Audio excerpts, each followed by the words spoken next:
that job, but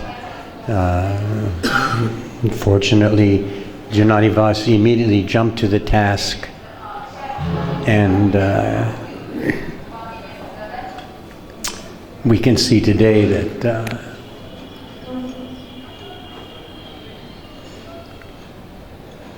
he's carrying on like that. So at one point, this project became a prominent project, and Mayapur, the first building in Mayapur, was almost completed, and so it had become habitable, and now devotees wanted to come. Okay, they had a place to sleep.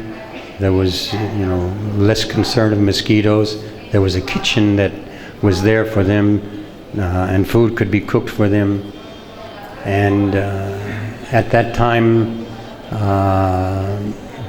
I took sannyas.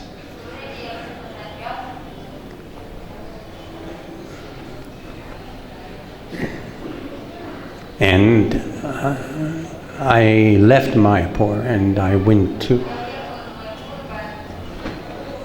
Tokyo. One devotee, Trivikram Swami, wanted to be relieved from his service there. And this project was in its fledgling stages. And I had befriended two characters here in India, Yasodanandan and Guru Kripar Swamis. And in 1974, I believe, is when they had the first Mayapur festival.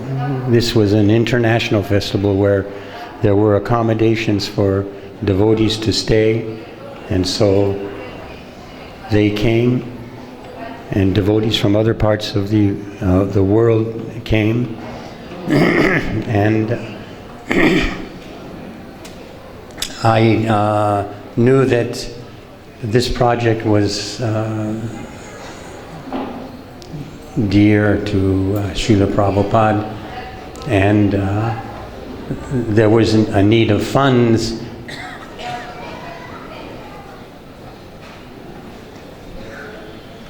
So, being in Tokyo, I knew that there was the facilities for making a lot of money.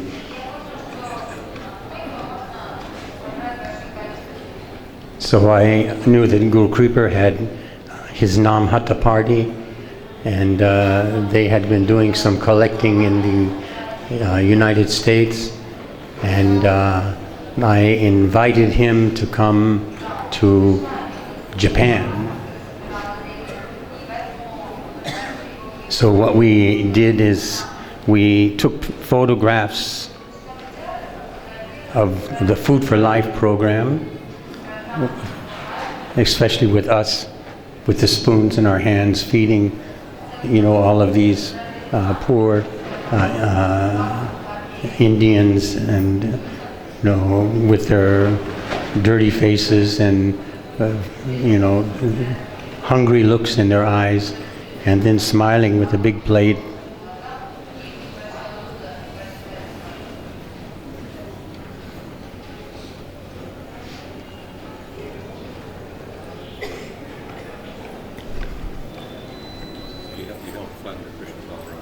Yeah, so through those efforts,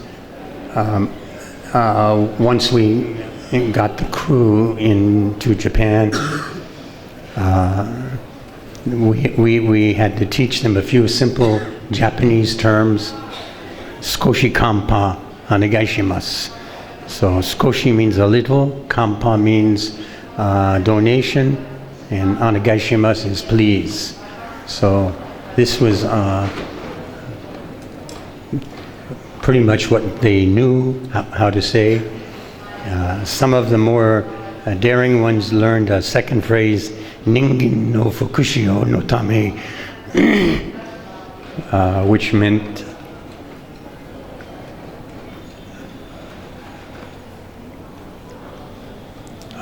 for the welfare of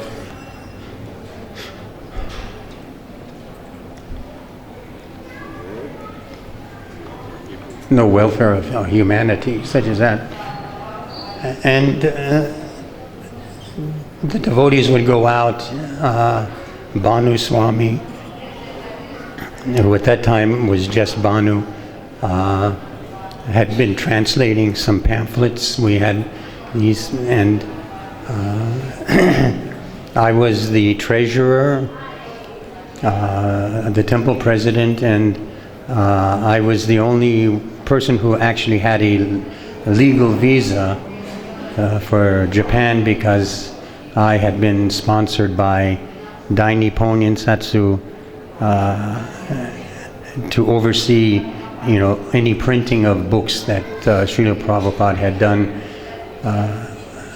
up to that time. I was also studying Japanese, and so each morning I would take that day's collections. Normally they were 100 yen coins, and I would have one big bag of coins like this, and I would take it with me to my Japanese classes, and then after that I would go to the bank. And it started with one bag, 2 bags, 3 bags, and then it got to a point where the bank themselves would come to our house, which we were using as a temple.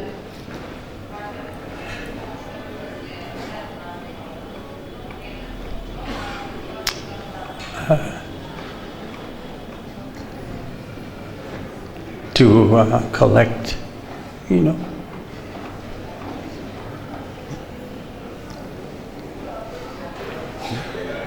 Personally, from myself, my unfortune was that anytime there was a chance for me to come to Vrindavan,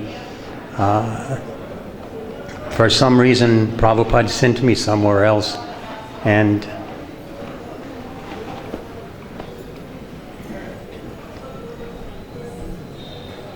you're here now.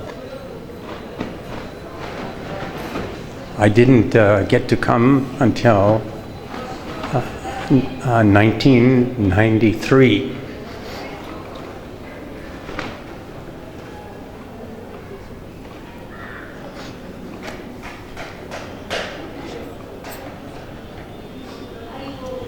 But he let me stay for 7 years. 8 years. So I was able to stay 8 years. And then now hopefully I'm back again. So I don't know too much about the construction that went on.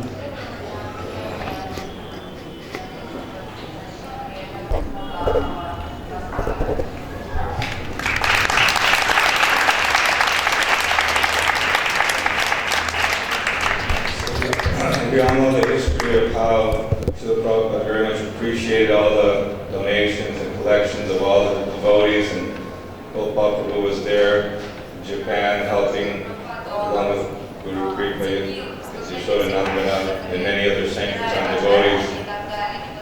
So I met Gopal back in '93 when he first came here.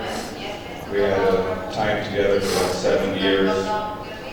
And also in Florida, we spent time together, and I'm very happy he's back in Sri Vrindavan Dham.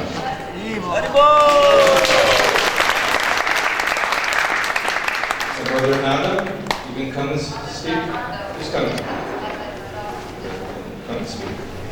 You were also here during the time of Prabhupada installing the deities, and been here for many, many years, coming. So I'd like to ask you to please give some message. Thank you. Thank you both.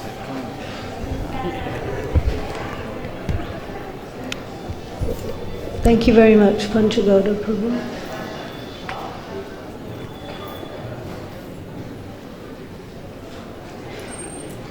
Om Jnanatirandasya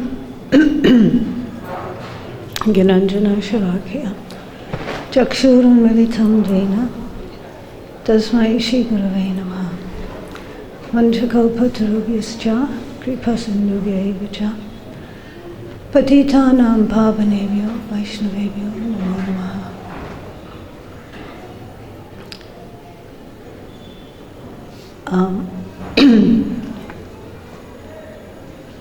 The devotees have been talking about Srila Prabhupada's causeless mercy and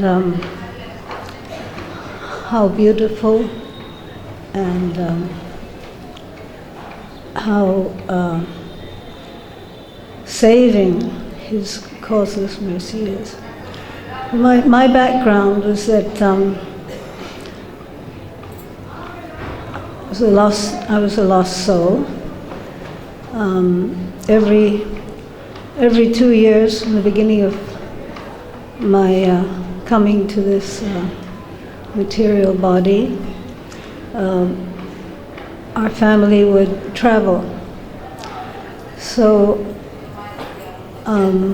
needless to say, I was very lost and confused. But I can understand that somehow or other, Srila Prabhupada being, as Gunanava Prabhu reminded us so beautifully, that everything Prabhupada did was completely controlled by Super Soul. And he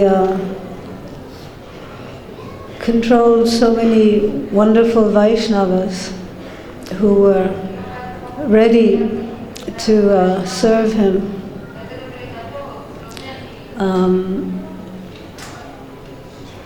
As another Prabhu was mentioning, it was Gunanava Prabhu was mentioning that Prabhupada would just tell you what to do, and you did it.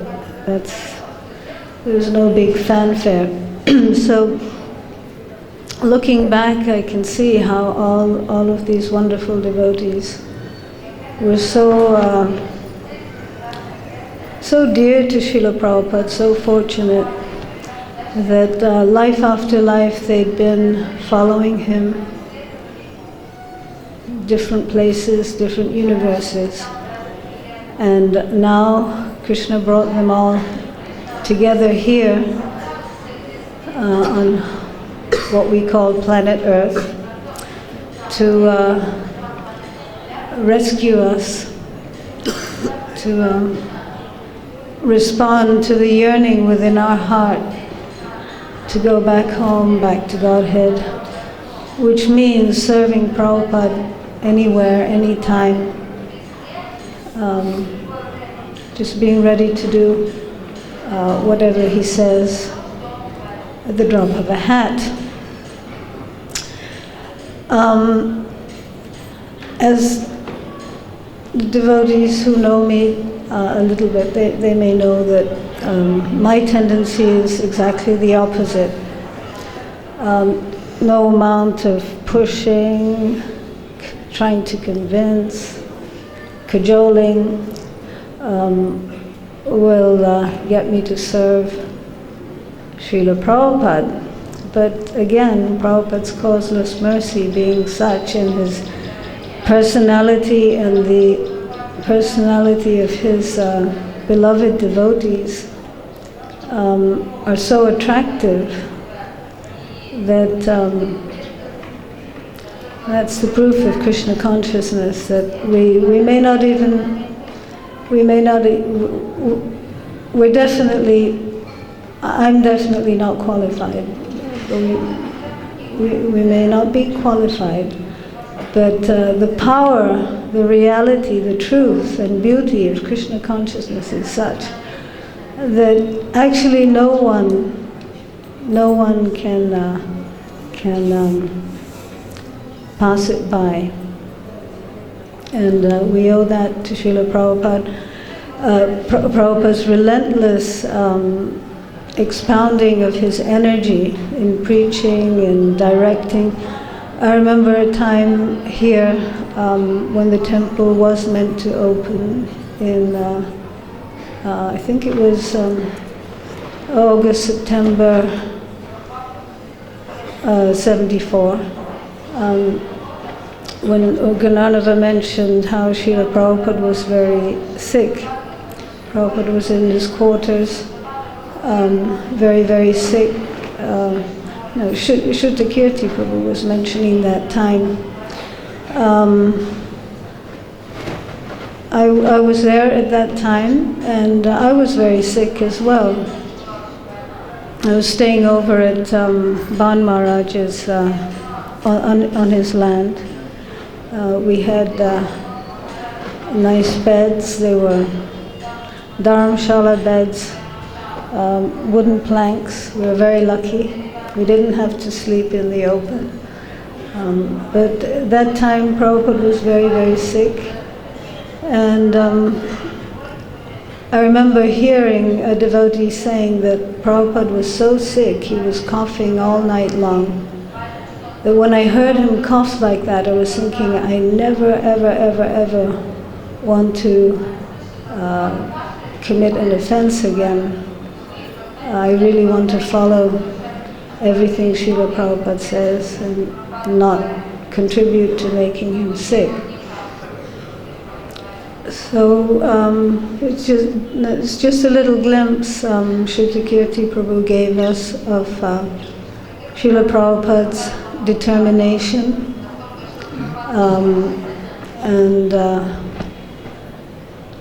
Satyanarayan Prabhu was mentioning Prabhupada's loving energy, how when you were in Srila Prabhupada's presence, even not necessarily his physical presence, but even just remembering the way Satyanarayan Prabhu was mentioning, the love, the affection that Srila Prabhupada has for his devotees, the love that he has for every living entity, for each one of us. How could anyone not respond to that? So even a lost soul like myself, I'm generally a kind of spectator. I like to watch what's going on, and basically that's what I was doing when all these other great Vaishnavas were performing so much service. I was about 18 or 19, and just trying to find my feet in life. So I was looking around, watching all the devotees engage so nicely. The energy was tremendous. There's always excitement in the air. I remember some beautiful arrangements that Prabhupada had made to decorate the altars. He'd had people come in that made full bungalows out of banana trees, carving, and carved vegetables as well. Is that right, Daiva Shakti? Those beautiful. Oh, sorry. Right, you were in the kitchen. But yeah, we didn't have any material comforts to fall back on. Rather, there were material discomforts. So it was, again, I'm very grateful to Srila Prabhupada for allowing me to get the association and pick up the energy of the devotees there, and to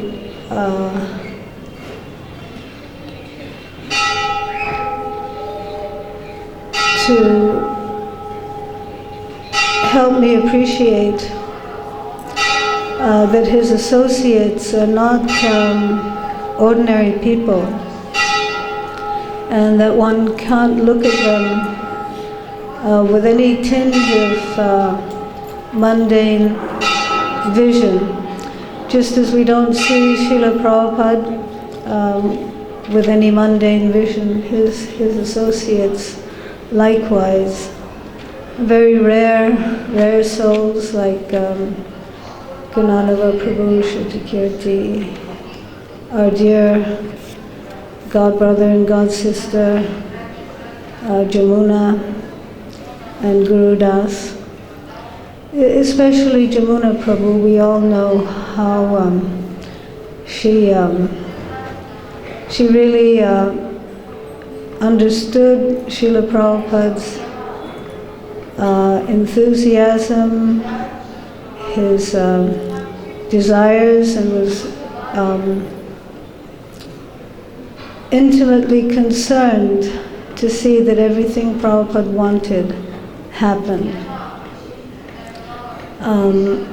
We're eternally indebted to her and the other devotees for all the tremendous faith and attachment they had in Srila Prabhupada and their desire to please him.